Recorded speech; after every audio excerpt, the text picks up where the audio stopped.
It's a long time ago.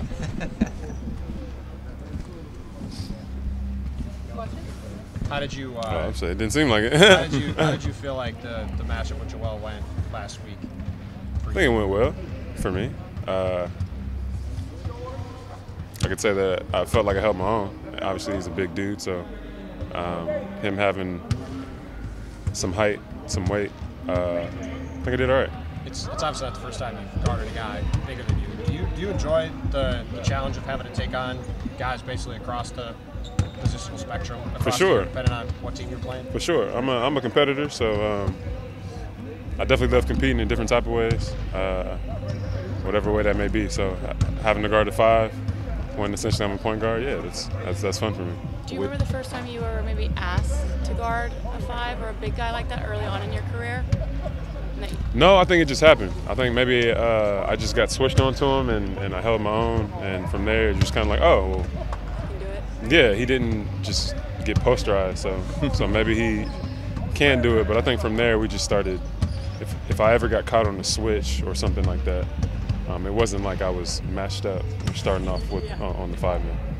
You in Milwaukee, did you have to guard Giannis in practice often, or was that kind of like a matchup you drew from there? I mean, I had to guard Giannis before going to Milwaukee. I think that's kind of where it started, where I could guard guys, bigger than me. So, but yeah, we would do, if it was in practice or we were doing one-on-one after or whatever it was, you couldn't hide or duck from anyone. So, still don't plan on hiding or ducking.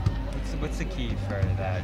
Just in terms, I guess, your positioning or whatever it might be. I think some of it is strength. Some of it is a little bit finesse, not just like hitting them and fouling them.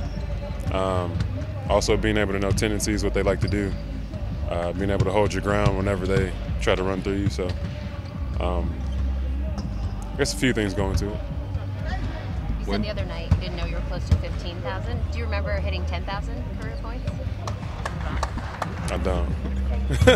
I don't. I'm not sure if those are things that like you remember. Like, I can tell you when I won. I can tell you how that went, but 5,000, 10,000, no, I don't remember that. Obviously, it's a bit of an on-the-spot thing, but when you think about your career, obviously besides winning the title, what are sort of things that stand out? Milestones. For me, it was a lot of like growth. Like I feel like when I was in Philly, I was kind of like I came in as a kid.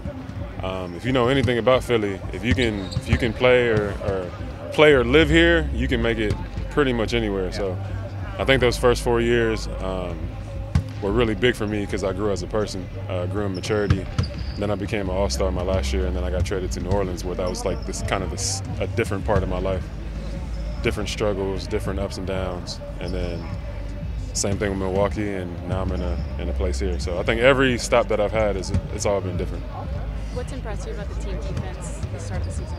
The versatility, how everybody can guard everybody essentially, how everybody's on a string. I think the concepts that we have here are built for the team that we have, and that's really cool. Are you taking on a lot of the communication on that end? Like, what's your role in that sense in terms of calling stuff out? Yeah, to kind of just be safety, to kind of tell guys what I see, talk to Joe about it too, and tell him what I see, and then go from there. If we want to go zone, or if we're switching, if we're staying connected to our man, whatever it is. I feel like Joe and the coaching staff has empowered me to kind of see through a different lens where before I didn't have to worry about that. Whatever the coach would say defensively, that's what would happen. But I think by him doing that empowers us to be like, we really have to be in tune with the game. If we're playing against Duncan Robinson, like, it's probably not good to switch sometimes, just trail him. And I feel like being able to do that as a player and realize that on the court is just another skill that I get to add to my game. This is the first time you've been asked to do that? Yeah. What do you? I lost my train of thought. I'm sorry, Jrue. No, that's okay. Go ahead. The other night when you guys pressed, when you went to those zone looks, is that Joe coming to you guys and saying like, all right, we're gonna do this, or you guys calling something out? I think usually the ones out of the timeouts are Joe.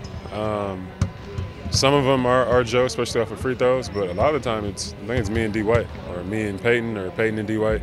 I think a lot of the time it's just, that press helps us too.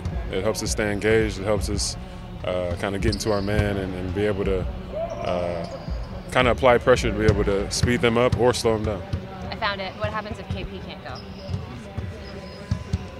Al goes? I don't know. I guess something that we'll have to figure out. You know, it's a part of the season. It's part of the game where people don't play games. Thank you. Appreciate it.